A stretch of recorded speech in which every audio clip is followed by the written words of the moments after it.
प्रस्तुत है विशेष कार्यक्रम। इस कार्यक्रम में आज आप सुनेंगे राजगढ़ जिले मध्य प्रदेश के नाटाराम गांव की आशा मालवीय द्वारा की जा रही पैन इंडिया सोलो साइकिल यात्रा के बारे में, जिसका उद्देश्य है महिला सुरक्षा और महिला अधिकारिता। तो आइए बातें करते हैं आशा मालवीय से और उनकी द्वारा की जा रही पैन इंडिया सोलो साइकिल यात्रा के बारे में जानते हैं। आशा जी, सबसे पहले तो आपका हमारे स्टूडियो में हार्दिक स्वागत है। धन्यवाद सर। जब आपने सोची कि आपको पैन इंडिया सोलो साइकिल करना है, ये ख्याल कैसे आया? हमेशा से मेरे दिमाग में कुछ ना कुछ अलग ख्याल आते रहते हैं कि मुझे ये करना है, या फिर मैं बहुत सारी इंडिया के कंटेंट भी पढ़ती हूँ। मुझे पढ़ने का काफ़ी शौक है और मैंने अदर कंट्री के कंटेंट भी पढ़े। तो कहीं ना कहीं हमारे जो इंडिया की फीमेल्स है, उनका मेंटलिटी ऐसा हो गया है कि उनको आज घर से बाहर जाने के लिए भी डर लगता है। तो जब मैं प्रोजेक्ट बना रही थी तो मेरे दिमाग में सिर्फ एक ही ख्याल आ रहा था कि मुझे वो जो डर वाला उनके मन का जो भाव है उसे चेंज करना है, उसको हटाना है उनके दिमाग में। कि उनको ये लगना चाहिए कि जिस तरह एक अकेली लड़की भारत यात्रा कर सकती अकेले होके, तो हम भी लाइफ में बहुत कुछ कर सकते हैं। और फिर कहीं ना कहीं हमारे देश के लिए भी अदर कंट्री में मैसेज है, उनका ये मानना है अदर कंट्री का कि India is a not safe country specially women. So मेरा वर्ल्ड के लिए ये मैसेज है कि India is a safe country overall state and overall places. उसके बावजूद हम जानते हैं कि भारत एक पुरुष प्रधान देश है जहां महिलाओं को इक्वल राइट नहीं मिलता। जब आपने ये डिसाइड किया तो आपके पर्टिकुलरली आपके फैमिली वाले, आपके रिश्तेदार वाले या तो आपके गांव वालों का जो रिएक्शन था वो किस तरह का था? फर्स्ट ऑफ ऑल तो मैं बता देना चाहती हूँ कि मेरे परिवार में सिर्फ मेरी माताजी और मेरी बहन है। मेरी बहन का शादी हो गया, मेरी माताजी हैं। तो पुरुष प्रधान देश है ये तो मैं जानती हूँ, लेकिन मेरे घर में तो शायद मेरी माँ हम दोनों बहनों को इक्वलिटी देती हैं। जिस तरह हम उनके लिए बेटी हैं पर वो हमें बेटे का पूरा अधिकार देती हैं, उसी तरह से हमारी उन्होंने परवरिश की है। कि जब मैं 3 साल की थी तो मेरे पिताजी की डेथ हो गई थी। मेरी मदर मजदूरी करते थे, मजदूरी करा के मेरे स्कूल का फीस वगैरह पे करते थे। उनकी उस मेहनत को देख के ये लगता है कि मतलब उन्होंने कभी लड़की और लड़के का भाव ना समझ के उन्होंने एक बेटी होके भी एक बेटे की रिस्पॉन्सिबिलिटी फॉलो करते हुए उन्होंने हर अधिकार हमें दिए हैं। और मैं पूरे देश से भी ये कहना चाहती हूँ कि बेटी हो या बेटा दोनों ही इक्वल होते हैं, क्योंकि हम कभी कभी देखते हैं कि जिस तरह बेटे नहीं कर पाते वो बेटियां करके दिखा सकती हैं। तो भेदभाव का तो कई सवाल ही नहीं होना चाहिए। जी।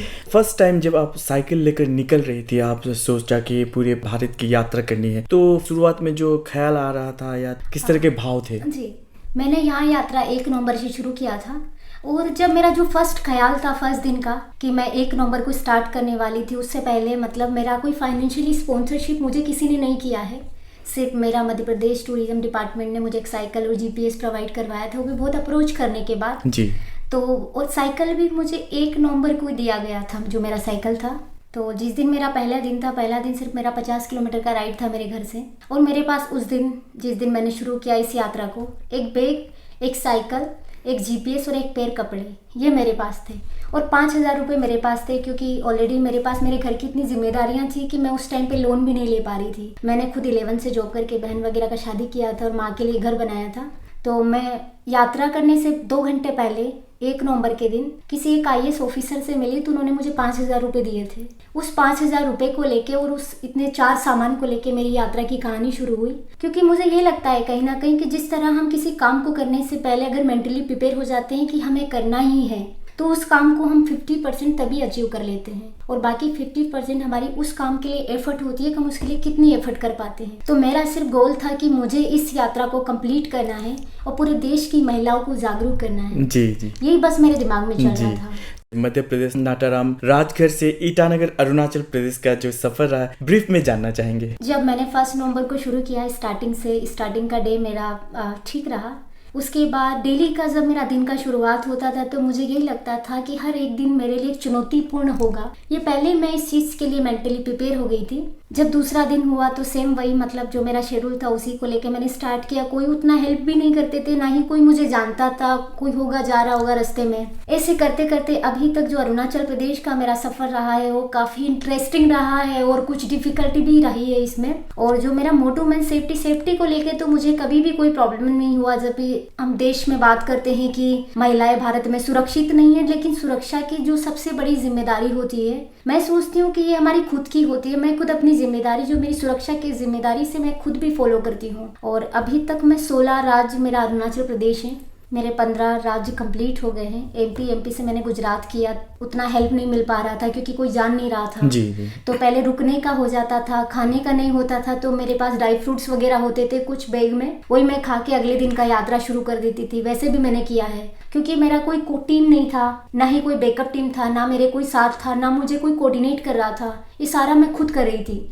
यहाँ तक कि कोई इंस्टा वगैरह पे पोस्ट या कुछ करना होता था वो मैं खुद ही करती थी। जब किसी दिन कोई साइकिल मेरा खराब हो जाता था उसे रिपेयर भी मैं करती थी। और पहले तो बारिश वारिश भी नहीं था, लेकिन अभी 4-5 स्टेट से तो मुझे कंटिन्यूसली बारिश भी मिल रहा है, तो अभी रेनकोट वगैरह सब मैं यूज़ करती हूँ। लेकिन अभी इतनी डिफ़िकल्टी नहीं है, पहले तो बहुत डिफ़िकल्ट था, मतलब मेरे लिए एक बहुत बड़ा टास्क था ये। और फिर प्रोग्राम स्टार्टिंग से मैंने प्रोग्राम स्टार्ट कर दिए थे मध्य प्रदेश से ही करना, जो स्कूल के कॉलेज के।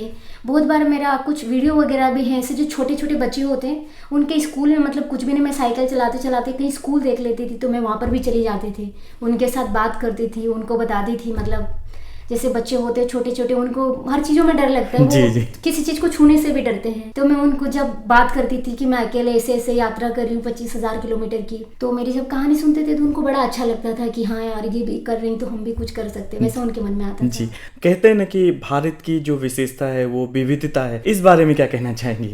मैं मेरे पूरे भारत का तहे दिल से आभार प्रकट करती हूँ। और हमारे भारत देश की जो विशेषता है कि जब मेरी कोई मदद नहीं करता था, कोई कुछ नहीं कर रहा था, स्टार्टिंग की बात कर रहे हैं हम, तो उस टाइम पे जो कोई हमारे देश में दिन के 200 रुपए कमाते थे ना, वो मुझे 500 रुपए चलते चलते साइकिल पे देके जाते थे। वैसा हमारा भारत देश है। और रही बात कुछ प्रॉब्लम्स की, तो घटना दुर्घटना ये सब एक कुछ प्रॉब्लम कहीं ना कहीं हर जगह है थोड़ी थोड़ी, बस उस प्रॉब्लम को हमें फेस आउट करना है और लाइफ में आगे बढ़ना है। लेकिन जो हमारा भारत एक महान देश है ना, इसकी बहुत सारी मान्यता है कि जब मतलब कोई हेल्प नहीं करता था तो लोकल पब्लिक इतनी हेल्प करती थी, मतलब बहुत ज्यादा मुझे हेल्प लोकल पब्लिक ने भी किया हर तरह से। क्योंकि मैं दिन में नहीं, मैं रात को भी साइकिलिंग करती हूँ, क्योंकि जब मेरा बहुत ज्यादा गर्मी वगैरह एरिया होता है गर्म वाला, तो मैं वहाँ पर रात को राइड करती हूँ। और एक दिन का मैं कम से कम 100 से 400 कर सकती हूँ, मतलब इतना मेरा टारगेट है। और मैंने बहुत बार 300 भी किया है। तो हमारे देश की मानता, तो मतलब मैं क्या परिचय दूं, मानता का मैं वही समझ जाते हैं हम लोग कि जब दिन का जो 200 रुपए कमाते वो 500 रुपए देते, तो बहुत बड़ी बात है, मेरे लिए तो बहुत बड़ी बात है। तो जो 200 रुपए की कहानी है ना, कि जो दिन के 200 रुपए कमाते थे वो 500 रुपए सिर्फ इसलिए मुझे देते थे कि लड़की हमारे देश के लिए इतना बड़ा काम कर, इतनी महिलाओं के लिए ऐसा काम करने निकली हैं, तो इस वजह से मेरी हेल्प करते थे। तो मुझे काफी अच्छा लगा और मेरे लाइफ का सबसे बेस्ट मोमेंट देखा जाए तो वही है। जैसे हम जानते हैं कि जो इंडिया है मल्टीलिंगुअल कंट्री है, बहुत सारे भाषाएं बोली जाती है, बहुत सारे लैंग्वेजेस है। जो लैंग्वेज बैरियर आपको फेस करना पड़ा?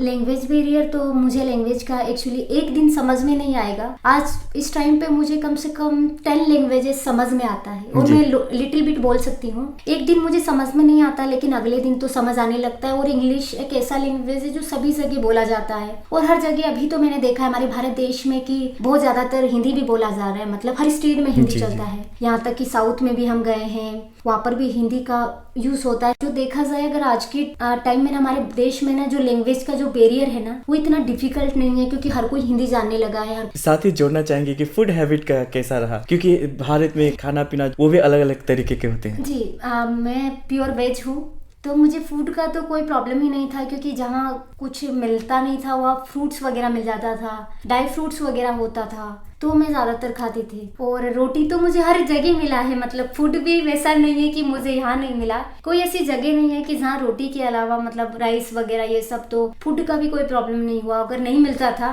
तो हमारे देश के मतलब जो महान IAS IPS ऑफिसर होते थे, अदर ऑफिसर्स होते थे, उनको कभी मैं बता देती थी तो वो मेरे लिए अरेंज करते थे। मतलब वैसा भी मेरा बहुत हेल्प। आपका जो ये साइकिलिंग का जो मोटो है वो महिला सुरक्षा और महिला अधिकारिता है, तो आप क्या कहना चाहेंगे जब महिला सुरक्षा और महिला अधिकारिता के बारे में पूछे तो?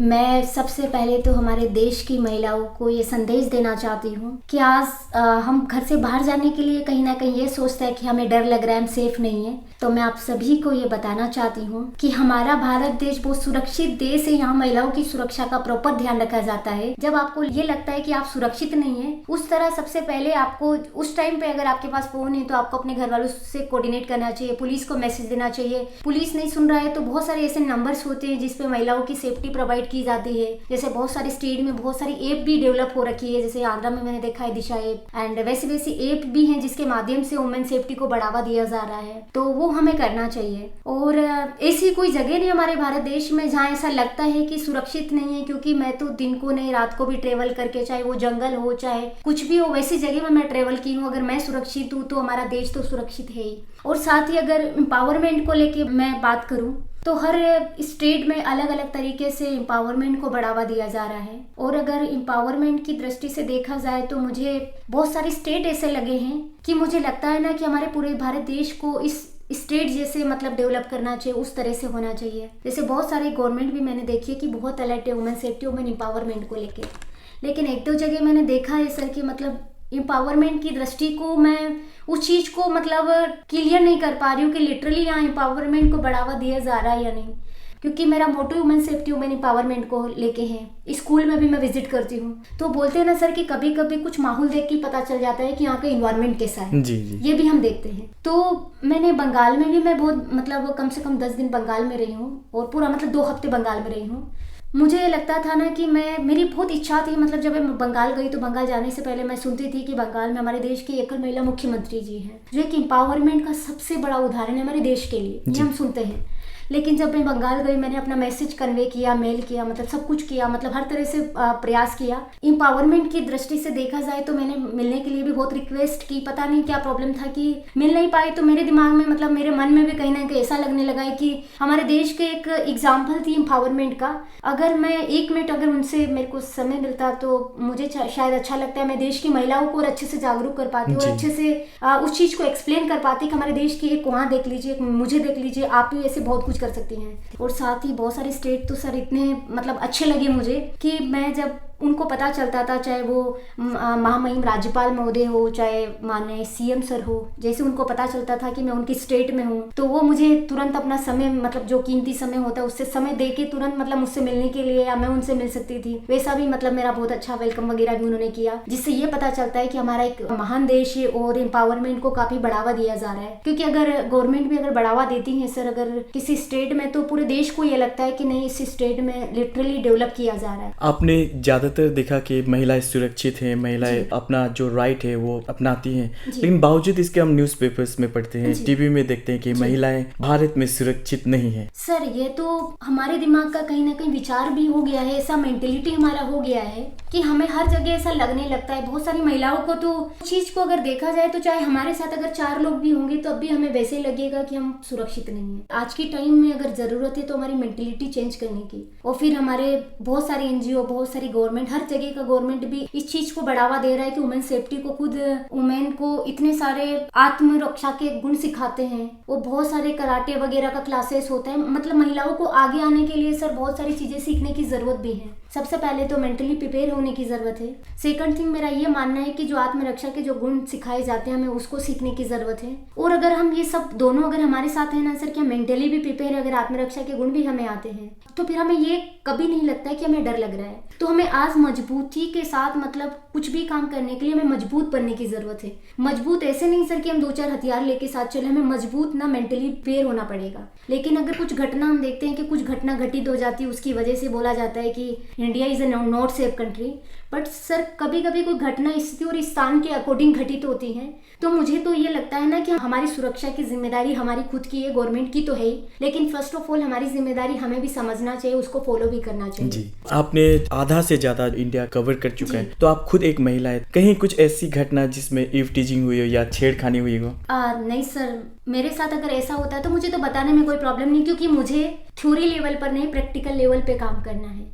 और प्रैक्टिकल लेवल पे किसी स्टेट में क्या प्रॉब्लम है क्या नहीं है, मुझे उस चीज़ को बताना, लोगों को उस चीज़ को लेके जागरूक करना है। तो मेरे साथ अभी तक मैंने एमपी से शुरू किया, गुजरात, महाराष्ट्र, गोवा, कर्नाटक, केरला, तमिलनाडु, आंध्र प्रदेश, तेलंगाना, छत्तीसगढ़, उड़ीसा, झारखंड, वेस्ट बंगाल, सिक्किम एंड असम के बाद अरुणाचल। लेकिन अभी तक मैं कभी कोई प्रॉब्लम ऐसी नहीं मैंने फेस की है। जबकि हम बोलते हैं कि नहीं कोई लड़के छेड़ते हैं ऐसा वैसा, सर वैसा कुछ भी मैंने नहीं देखा है। और छेड़छाड़ की बात है तो कुछ जगह ऐसा होता है, लेकिन उसकी जो जिम्मेदारी है ना हमारी, उस जिम्मेदारी को समझ के उस टाइम पे हमें क्या डिसीजन लेना है वो हमें लेने की जरूरत है। लेकिन कभी कभी क्या होता है सर कि मैंने महिलाओं में ये चीज़ देखा है कि अगर उनके साथ कुछ गलत हो रहा है ना, लेकिन वो एक कदम उठाने के लिए तैयार नहीं होती है। वो ये सोचती है कि ये क्या कहेंगे या वो क्या कहेंगे। तो मैं सभी महिलाओं को ये भी बताना चाहती हूँ कि ज़िंदगी आपकी है, डिसीजन आपका है, ज़िंदगी आपको जीना है। आपको ये सोचने की ज़रूरत नहीं वो क्या सोचेंगे या ये क्या सोचेंगे। आपके साथ अगर कुछ गलत होता है बताना चाहिए। अगर आपको तुरंत कुछ लग रहा है कि नहीं, आपके पास फ़ोन है, आपको पुलिस को बताने से आपका हर कोई सपोर्ट करेगा। अगर आप किसी जनरल पीपल को भी बोलेंगी ना, अगर किसी के साथ, जैसे मैं बाहर हूँ, अगर मेरे साथ कुछ गलत हो रहा है, मुझे कोई छेड़ रहा है, अगर मैं आसपास में किसी को आवाज़ देके भी बोलूँगी तो पक्का लोग हेल्प करेंगे। हमारा देश ऐसा देश है। तो उसी टाइम महिलाओं को डिसीजन लेने की आवश्यकता है, बट कुछ महिलाएं डिसीजन नहीं ले पाती है किसी कारणवश। तो मैं ये बोलती हूँ कि आपको कुछ सोचने की ज़रूरत नहीं, आप जो डिसीजन लेंगी वो आपके लिए सही है, वैसा डिसीजन हमें लेके कदम उठाना। जी, ये तो बात कर ली हमने महिला अधिकारिता और महिला सुरक्षा की। आपसे जानना चाहेंगे कि अभी तक में जो जर्नी में सबसे दिलचस्प घटना किस तरह की हुई है? सबसे अच्छी घटना जी, मतलब जिससे मुझे लगा कि बस जिंदगी यहीं रुक जाए वैसा वाला। सर सबसे पहले तो हमारे भारत की जो खूबसूरती है ना, वो मुझे सबसे अच्छी लगी। जैसे मैं सिक्किम गई तो इतनी सारी पहाड़ियाँ, मतलब पेड़ पौधे, इन्वायरमेंट, इधर जानवरों का, कोयल का, इसका आवाज़, वो जो खूबसूरती है हमारे देश की, उसे जो मैंने जाना, उसे फील किया मैंने, वो मुझे काफ़ी अच्छा लगा।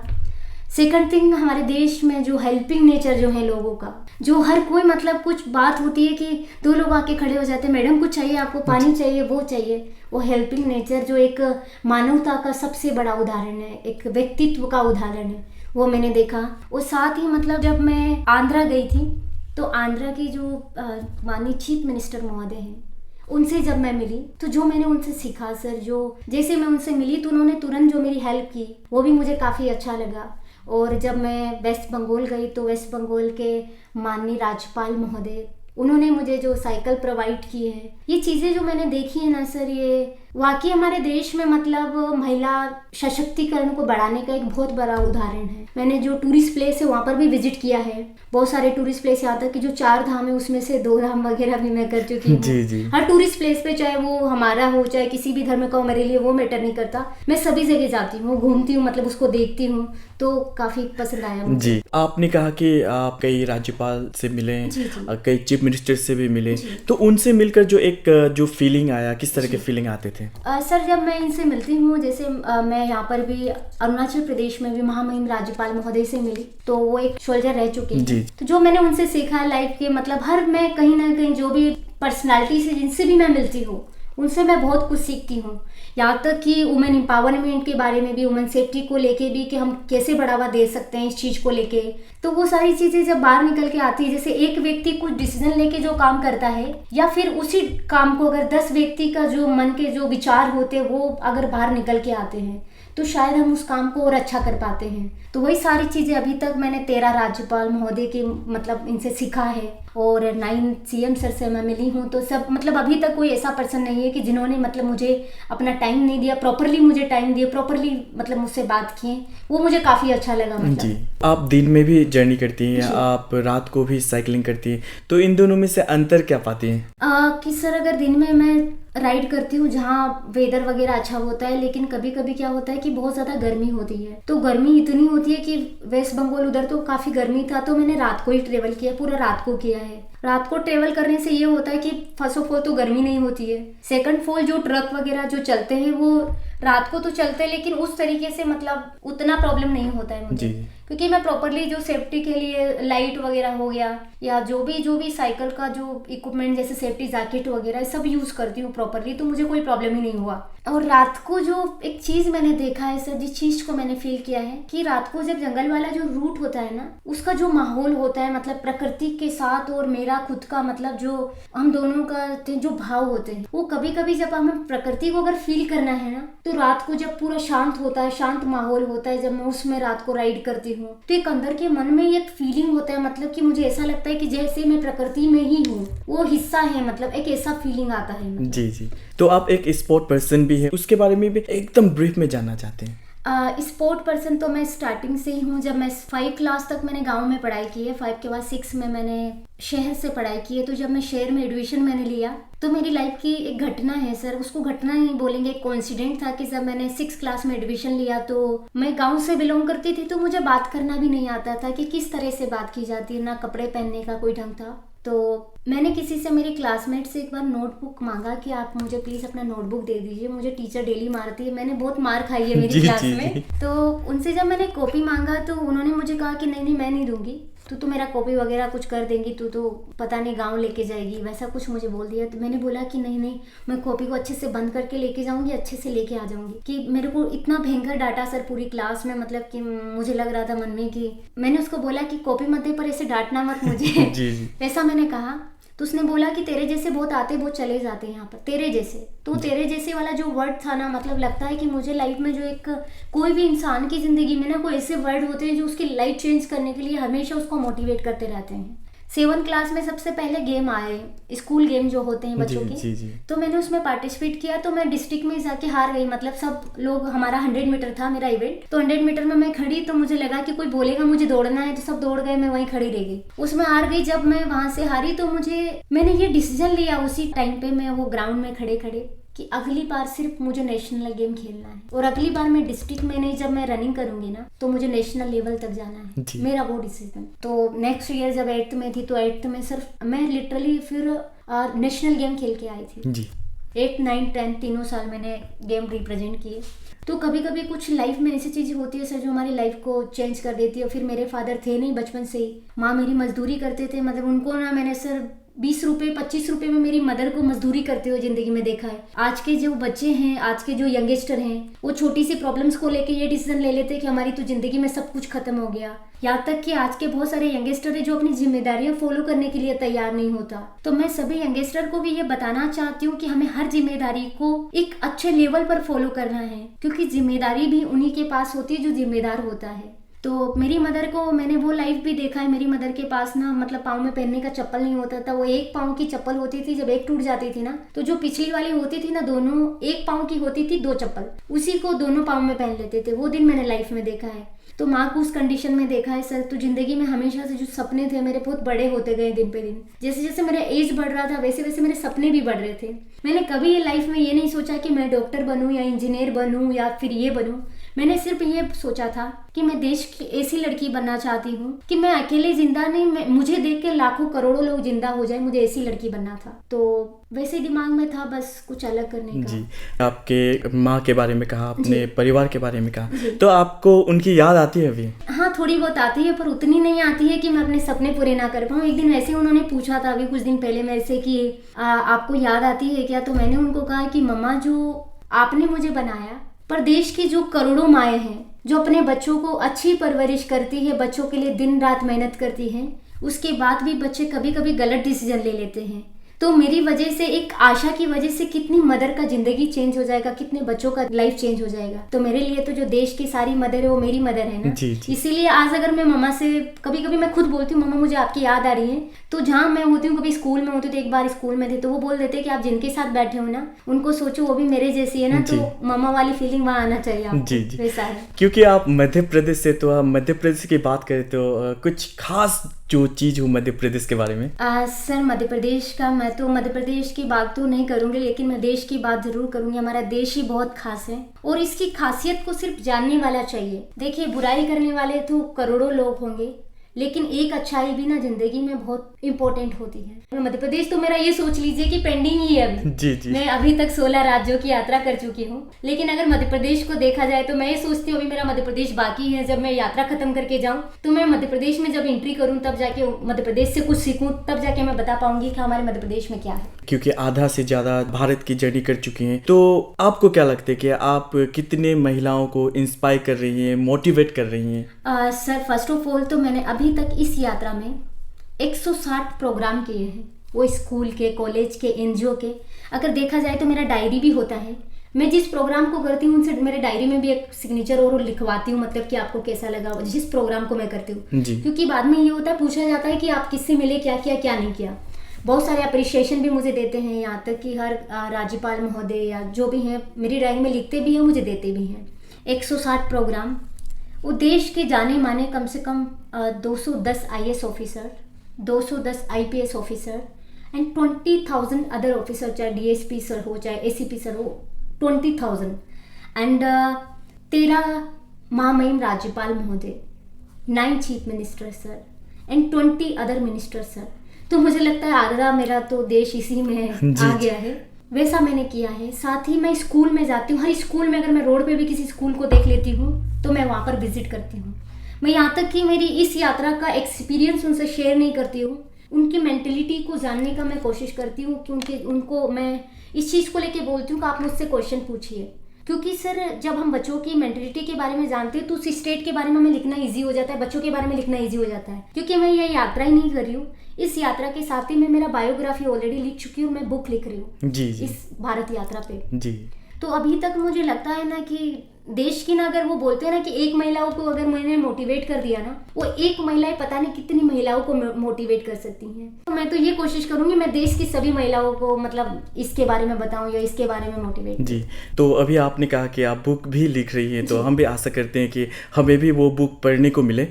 तो आपने कहा कि आप कई स्कूल्स में जाते हैं, लोगों से, स्टूडेंट से या तो लोगों से इंटरेक्ट करते हैं, तो पर्टिकुलरली जो स्टूडेंट्स जो आपसे क्वेश्चंस पूछते हैं, किस तरह के क्वेश्चंस पूछते हैं? सबसे बड़ा एक मतलब मुझे जो क्वेश्चन याद है वो गर्ल्स होती है ज़्यादातर, अगर कॉलेज वगैरह की गर्ल्स होती है तो पर्सनल क्वेश्चन भी मुझसे पूछती हैं। और एक क्वेश्चन सबसे इम्पोर्टेंट जो मुझसे पूछा गया था कि किसी कॉलेज में मैं थी और एक लड़की ने मुझसे कहा कि मैम आपको लगता है कि आप सक्सेस हैं क्योंकि आप इस लेवल पर आ गए, आपको बहुत लोग जानने लगे हैं। तो मैंने उनसे कहा कि नहीं, मुझे ऐसा फीलिंग नहीं आता है कि मैं सक्सेस हूँ, क्योंकि मेरी सक्सेस मुझसे नहीं आपसे है। जब मेरी वजह से आप इंस्पायर हो कि अगर आप लाइफ में कुछ अच्छा करती, कुछ बड़ा करती, मुझसे बड़ा करेंगी, तब जाके मुझे लगेगा कि हाँ मैंने एक स्पीच दिया था या मैंने एक प्रोग्राम किया था, उसमें से इतने बच्चे ने मतलब ये कर दिया, तब जाके मुझे वो वाला फीलिंग आएगा कि मैं सक्सेस हूँ। तो अरुणाचल प्रदेश के बारे में आपका क्या ख्याल है? अरुणाचल प्रदेश के बारे में सबसे पहले तो मैं पूरे अरुणाचल का धन्यवाद करती हूँ कि मुझे यहाँ के काफ़ी कुछ बहुत अच्छा लगा कि जिस तरह बोलते हैं ना कि नॉर्थ ईस्ट बहुत डिफिकल्ट पार्ट है, मतलब हमारे देश का, मतलब वहाँ ऐसा भाव नहीं आएगा या वैसा नहीं आएगा। अरुणाचल की जो खूबसूरती है उसकी तो मैं जितनी तारीफ करूँ उतनी कम है। साथ ही यहाँ का जो एक भाईचारे वाला जो भाव है ना अरुणाचल प्रदेश में, आज भी वो है यहाँ, वो मैंने देखा है। हर जगह की अलग अलग चीज़ें हैं, लेकिन अरुणाचल प्रदेश में अगर मैं हूँ तो अरुणाचल प्रदेश में जो भाईचारे का भाव मैंने देखा, हेल्पिंग नेचर मैंने देखा, और यहाँ पर समय है, अगर आप किसी से बात करेंगे, किसी से कुछ पूछेंगे ना, तो मैंने बहुत सारे राज्यों में देखा, मुझे बोल देते हैं आप किसी और से पूछ लो, वैसा भी मैंने देखा। लेकिन यहाँ की अगर मैं किसी से कुछ पूछती हूँ तो कि रसा मुझे यहाँ जाना था, आप कोई बताएंगे, तो बोलते तुरंत मतलब जवाब देंगे और उतना पोलाइटली जवाब देंगे। सर यहाँ पर मुझे लगता है ना लोग फर्स्टेड ही नहीं है किसी भी चीज को लेकर। तो बड़ा ही भाईचारे का भाव मैंने अरुणाचल प्रदेश में देखा और मुझे काफी खुशी हुई कि मैं अरुणाचल प्रदेश में हूँ। जी, तो अंत में हमारे सुनने वालों को क्या कहेंगे? अंत में सभी को मैं ये कहना चाहती हूँ कि जिंदगी में जो सपने देखे हैं ना उसको आप पूरा कीजिए, क्योंकि मुझे लाइफ में ये लगता है ना कि मुझे कोई लोग नहीं जानते या आपको कोई लोग नहीं जानते, लेकिन जो आपका काम है, जिस तरह से आप काम करते हैं, उसको दुनिया जानती है, उसी को लोग याद रखते हैं। तो आप लाइफ में अच्छा करें। और मैं इसी के माध्यम से मेरे परिवार के परिचित है श्री ओम प्रकाश जी शर्मा जी, मैं उनका धन्यवाद करना चाहती हूँ कि मेरे फादर नहीं है, लेकिन फादर नहीं होते हुए भी उन्होंने मेरे लिए फादर की रिस्पॉन्सिबिलिटी निभाई और बेटी बचाओ बेटी पढ़ाओ का एक बहुत बड़ा एग्जाम्पल उन्होंने मतलब देश या हमारे सामने प्रस्तुत किया है। और मैं धन्यवाद करती हूँ मेरी माँ का भी कि उन्होंने मतलब मेरी हर जो जिम्मेदारी होती है माँ बाप की, तो इसी तरह से मैं सभी माँ बाप को भी ये कहना चाहती हूँ कि हर माँ बाप अपने बच्चों को उस तरह से बनाए कि बच्चा भी मतलब जो बच्चे की जिम्मेदारी वो भी बच्चा फॉलो करे, जो माँ बाप की वो भी माँ बाप फॉलो करें। जैसे मैंने कुछ जगह पे देखा है कि मम्मी पापा सपोर्ट नहीं करते, वैसा कुछ मैंने देखा है। तो सभी माँ बाप को अपनी बच्ची हो या बच्चा भेदभाव नहीं करना है और अपने बच्चों को आगे बढ़ाने के लिए आपको भी मेहनत करनी है, हर बच्चों को भी मेहनत करनी है, क्योंकि हमें पूरी दुनिया में ना हमारे देश का नाम रोशन करना है, हर बच्चे को ऐसा बच्चा बनना है। मेरी ये टोटल यात्रा 25,000 किलोमीटर की है और 1 नवंबर को तो मैंने शुरुआत की ही, मैं 15 अगस्त को इसका समापन दिल्ली में करने वाली हूँ। और मेरा निवेदन है कि मैं जब 15 अगस्त को मेरी इस यात्रा का समापन दिल्ली में करूँ तो मैं हमारे देश की president of India, prime minister of India से मैं मिलना चाहती हूँ। तो कृपया मुझे वो अपने कीमती समय से 1 मिनट का समय देने की कृपा करें। तो आशा जी, आप हमारे स्टूडियो में आए और आपके द्वारा की जा रही पैन इंडिया सोलो साइकिल यात्रा के बारे में इतनी सारी जानकारियां दी, इसके लिए आपका बहुत बहुत धन्यवाद। बहुत बहुत धन्यवाद जी आपका भी। ये आकाशवाणी का ईटानगर केंद्र है। अभी आप सुन रहे थे राजगढ़ जिले मध्य प्रदेश के नाटाराम गांव की आशा मालवीय द्वारा की जा रही पैन इंडिया सोलो साइकिल यात्रा के बारे में, जिसका उद्देश्य है महिला सुरक्षा और महिला अधिकारिता। हम फिर हाजिर होंगे ऐसे ही कुछ इंटरेस्टिंग मेहमान के साथ, तब तक के लिए दीजिए इजाजत। नमस्कार।